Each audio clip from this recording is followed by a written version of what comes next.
পুরান ঢাকার খাবার মানে পাচ্ছেন মুর্শিদপুর বাজারে। বাগরখানি আজকে প্রথম খাইলাম আমাদের এই মুর্শিদপুর থেকে। লালবাগের বিস্কুট এখন আমাদের মুর্শিদপুর। খুবই উন্নত ছোট ভাই, এটা কি বাকরখানি? বাগরখানি পুরান ঢাকার প্রিয় একটা খাদ্য, এটা ঠিক আছে, অসাধারণ। দেখতে তো খুবই সুন্দর লাগবে, আসলে অনেক সুন্দর, ঠিক আছে। আমাদের এটা পুরান ঢাকা থেকে কম না ভাই। আমি যে পরিমাণ জাম পড়ে আর ভাঙ্গাচোরা, পুরান ঢাকা তো অনেক অনেক পুরানো জিনিসটা। সবকিছু ভাই আপনাদের দয়া, ঠিক আছে। কাছে গেলি ভালোই আছে। কতদিন হয়েছে দোকান আছে ভাই? বেশি দিন হয়েছে না, আমার তো 3 দিন হয়েছে দোকানপাট করলাম। এই বিস্কুট তো মানে অনেক পদের আছে নাকি? আই হাই অসাধারণ, জি আছে তো অসাধারণ। আপনার দোকানে একটু দেখাও, পিছনে একটু দেখাও। 500 আইটেমের আছে বিস্কুট। শুনলাম দুধ দেও নাকি ভিজাই খাওয়া যায়? হ্যাঁ খাওয়া যেত। ঢাকায় তো মনে করেন দুধ দেওয়া বলে ভিজাই খাওয়া যায় বিস্কুট। বাহ বাহ, কি সুন্দর। এটা আমাদের মুর্শিদপুর নতুন দোকান দিয়েছে বাকরখানির।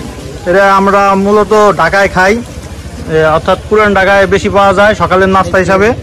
এই ছোট ভাইকে নিয়ে আসছিলাম, ও দেখে হইতেছে পাগল হয়ে গেছে খাওয়ার জন্য। এটা মুর্শিদপুর থানা রোডের সাথে। রাব্বি, কেমন টেস্ট ভাই? খুবই ভালো ভাই, জোরে বলো। খুবই সুন্দর। আর এই যে চাঁদ কজন খাইতেছে, 250 টাকা কেজি ভাই। ভাই আমরা কমে পাবো না ভাই? 250 হচ্ছে আপনার ওই যে দুধ আছে। আছে, ভাই যে সুন্দর বিস্কুট 300 লোক। আসলে খুবই টেস্টি এন্ড সুস্বাদু। আমাদের দোকানদার ভাইও খুব ভালো, তার ব্যবহারও ভালো। এটা হলো থানা রোড। থানা রোড, এই যে থানা রোডের বাম পাশে এই দোকানটা।